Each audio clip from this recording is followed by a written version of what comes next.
And so I understand that there's some concern about it. Our teachers will have some time to plan that out. And then concern, there's strong opposition. And what you shared with us has nothing to do with evidence-based data that shows you are making a difference in the work that you're supposed to be doing with our children. That's what we asked you about, not a survey, not a whimsical wish, no disrespecting the teachers, but a survey. And you're an educator, right? Do you know the difference between evidence-based data, research, evidence that proves that this outcome works, and an idea? And you guys need to stop experimenting with our children.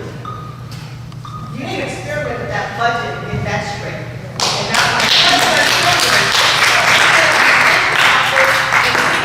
what you're doing there. That's what you need to do. Stop experimenting with our children. I think one of the things that we're forgetting here, as we talk about kids that are struggling with reading, these are not just kids that are struggling with reading.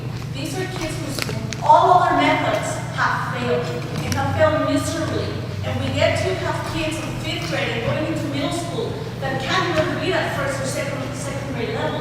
I mean, that's really what we're talking about. Have proven that everything else has failed. This has always been the last resource that we have to help our kids. And if it hasn't helped them to read before, having the struggles that they have already gone through for many years, it's not going to help now.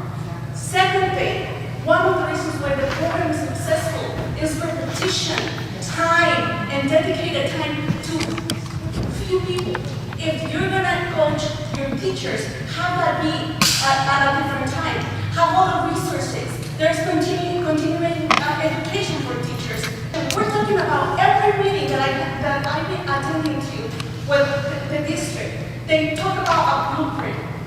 I'm sorry, under Common Core, if your kid is not reading efficiently by 3rd grade, you will fail.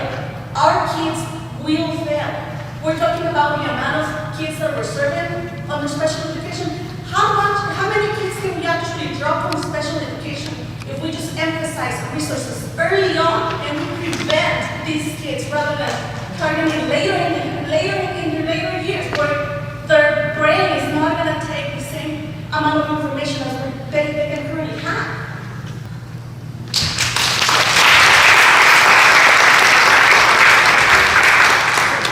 I understand that, expanding this coaching and professional development helps you be compliant with Assembly Bill 1365 and the superintendent created this plan to be in compliance with that through the 17-18 school year. That's a requirement. But the requirement is also to improve special education programs for students with dyslexia. I don't understand how reducing the services you're providing is an improvement in the program. And we also require that this plan be developed in collaboration with professionals, teachers, and parents. Those are all requirements in the bill that you're not currently meeting. So I'm going to just again bring that to your attention that this isn't legally compliant with what you're doing. And this being frank. So, are you saying that you're the one who decided in the budget that, however you justified in your mind, that you needed to cut away at the only thing that is keeping our children from winding up in jail because they have no education, which affects their ability to feel like a human being, that they have promise. Like you feel you have promise, and I'm pretty sure your children feel like they have all these opportunities.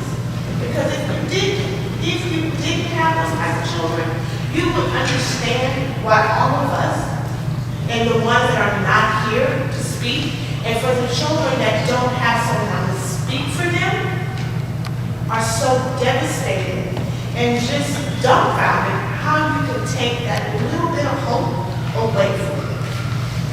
So I guess I'm trying to get to, back to the ABC status thing. Out of all the things in the budget, I don't hear you taking away sports.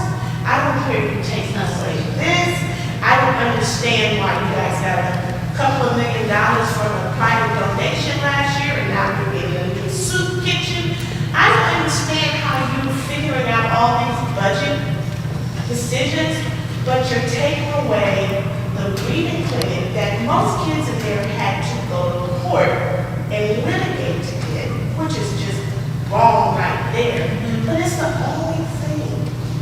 Do you understand? It's the only thing that's keeping such a large population of children feeling like they can even go to another school and take an assessment test, that they even want to go to